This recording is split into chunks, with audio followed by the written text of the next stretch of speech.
G'day, I'm Ralph Schwarz. Welcome to Geoterrics Outdoors Australia. This video is a review of my latest purchase, which is the GoPro Max, which is a 360 camera.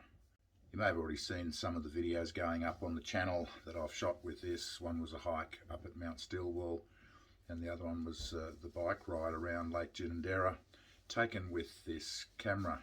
So the GoPro Max has been brought out to replace the GP Fusion from GoPro, and what we now have is a fairly decent little offering. It's covered with this rubberized plastic and has two spherical lenses, fisheye lenses, which are quite spectacular. I don't know if you get much detail there. And there's one on either side. What this camera allows you to do is take simultaneous video for front and back, and the software in here stitches these together. Now in RAW format, it's coming out as a 360.360 video, and you open that 360 video in the GoPro Quick app, and it gives you a full spherical video. Now that's 360 degrees horizontally as well as vertically. So the camera was released back in 2019, and it's been slowly gaining traction ever since then, to the point where you're starting to see some offerings on YouTube and Facebook that have been taken with this camera. Have you ever seen a 360 video? It's absolutely spectacular. And like I said before, what this camera does with its dual sensors is take a 360 degree by 360 degree video. So by taking a slightly larger than 180 degree video, both horizontally and vertically, with both sensors, that then gets stitched together. Okay, so GoPro bill the Max as the only camera you want to take on your adventure. Look, I'll tell you some of the pros and cons of this camera during this video, and perhaps you'll agree with me that this isn't the only camera I want to take on an adventure. It produces spectacular 360 degree or virtual reality or spherical video, but on its own, that's all it does well. In its hero mode, or the GoPro mode, the specs are a little bit down, and I'll talk to you about that in a sec.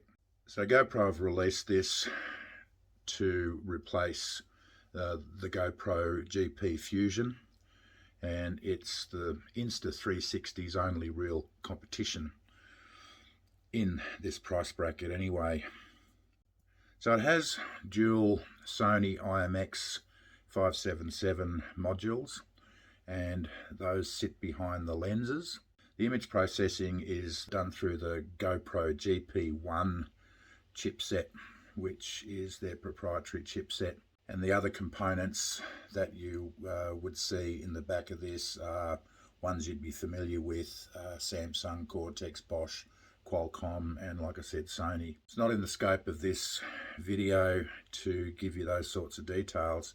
I'll leave a link down in the description to the GoPro website where you can pick up all those stats. So on board, what we have is a dedicated battery, which is GoPro's little 1600 milliamp hour battery.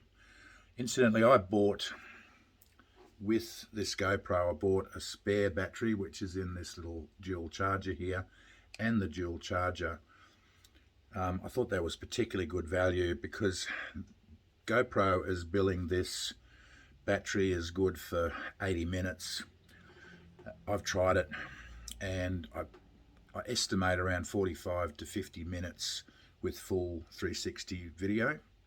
So having two of these will get just over an hour and a half's worth of video, and on a virtual hike, virtual ride, kayak, that's the sort of time that I'll be putting together a video and I'd be rendering that down to something a little shorter, probably in the half-hour bracket, because keeping viewers entertained for too long is proving more and more difficult with YouTube. So the video is saved onto a micro SD card, which actually shipped with this bundle that I got, and there's also a USB connection there, which can go to straight HDMI. I don't know if you can, yeah, you can see that. And it has wireless on board like all other late model GoPros. It has a little inset here with two little legs that you can pop out and then connect to your usual GoPro or other sport camera accessories. And I actually have on my helmet, I've got a mount, and also on my monopod I've got a mount that I can put this on. The onboard software that's in here uses the Google Equal Area Cube map. So you're capturing at 1 bit rate and then having to drop 25%, which is standard for this particular software. So let's look at video stats right now. In 360 video, it captures at 6K, and with that loss with the software, it comes out at 5.6Ks, which is still pretty good. One of the quirks of the quick software is as soon as you start playing with any of the 360 or spherical settings, it then further drops you down to 4K. 4K in a normal view is all well and good. You're putting all your 4K into one aspect, but don't forget this is sharing 4K 360 degrees horizontally and vertically, so the quality does drop down. It'll also do 360 degree photos, raw 18 megapixels, and that renders down to around about 16.6 megapixels. So still fairly decent quality. The one problem, if you try to use it as a straight hero video, you're only going to get that in 1080, which, given they're the only camera you want to take on an adventure, my regular GoPro, or even the copy that I've got, a Chinese copy, will do 4K quite comfortably, and the phone that I'm filming on will do 4K. So to have a GoPro that can only do 1080, it's not particularly good. It's also got two time dilation settings. It's got time lapse and time warp, and that gets you a 2 times, 5 times, 10 times, 15 and 30 times time lapse, which most GoPro users will be familiar with. It's fairly decent in that regard, and you can even do that in the 360. One thing I've got to say is the hyper smooth stabilization system on this is fantastic. You can imagine me or Alex, who was filming up Mount Stillwell, me riding or walking, you know, the camera shake is, and the camera movement is fairly significant, especially with a fisheye type lens, but the software does away with that and just works spectacularly. That's one plus I've got to give to GoPro. Another feature that the app has is you can set a world lock. So you can set this to north, and regardless of how the camera changes, it will stay on north. So if you want that sort of feature, it's actually really wreaked havoc on some of my videos, because I had the setting picked and was riding and went around a corner and it's taking video on the side. It's quite frustrating. It sells this as a 6 mic system. Problem is you can't output 6 tracks or the stereoscopic sound if you're using the hyper stabilization or the world lock.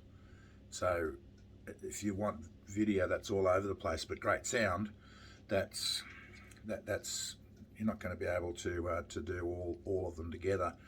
And in fairness, the Insta360 doesn't do that either.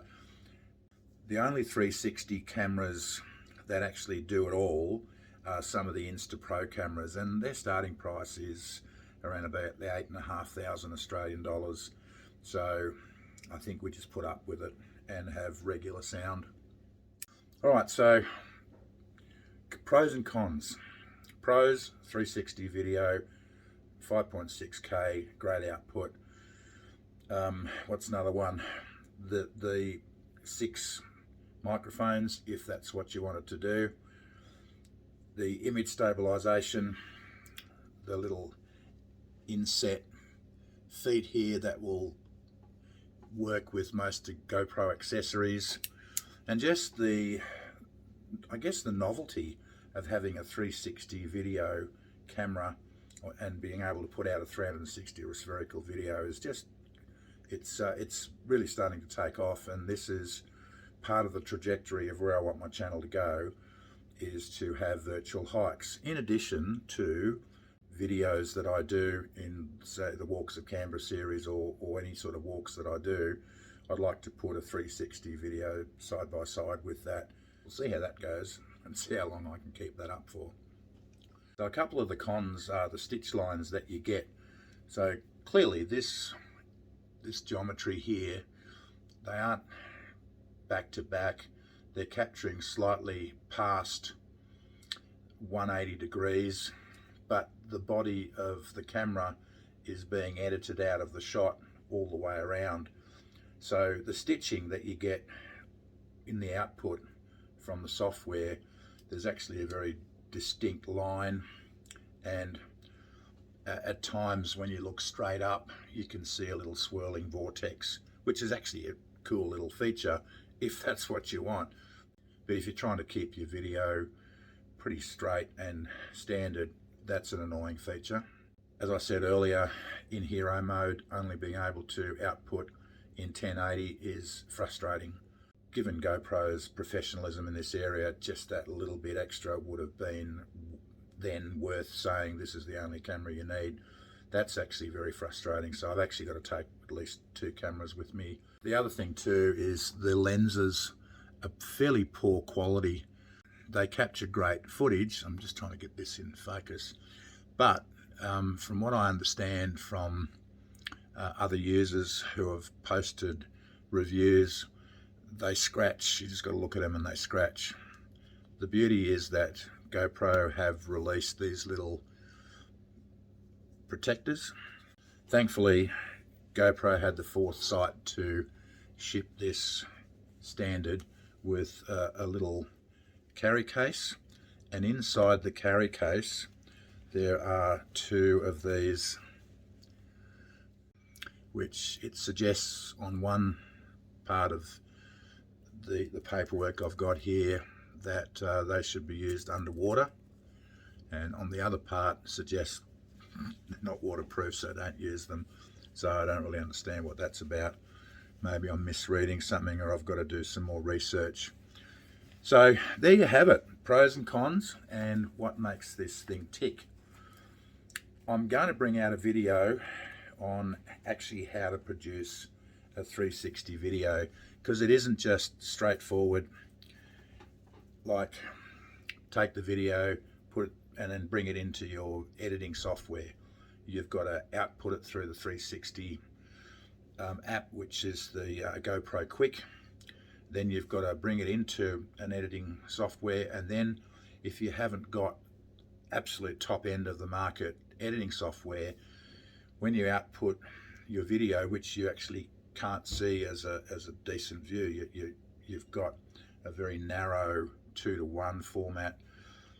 You need to inject the metadata that YouTube and Facebook, which are, from what I understand from my research, are the only 2 formats that will take 360 videos, understand that it's a 360 video, and the processing time is quite a little bit longer, but the metadata is everything, so that these platforms can identify them as a spherical or a 360 video. So that's going to be a video that I'm actually currently working on at the moment, but there's so many moving parts to it. It could be a little while before I can get that out, at least a week or 2. Anyway, hey, if you've enjoyed this video on this review of the GoPro Max, please give me a thumbs up. please subscribe to the channel. Make sure you press that bell icon that you can be notified when we upload other videos to the channel. Share it with your friends if they're interested, and thanks for watching.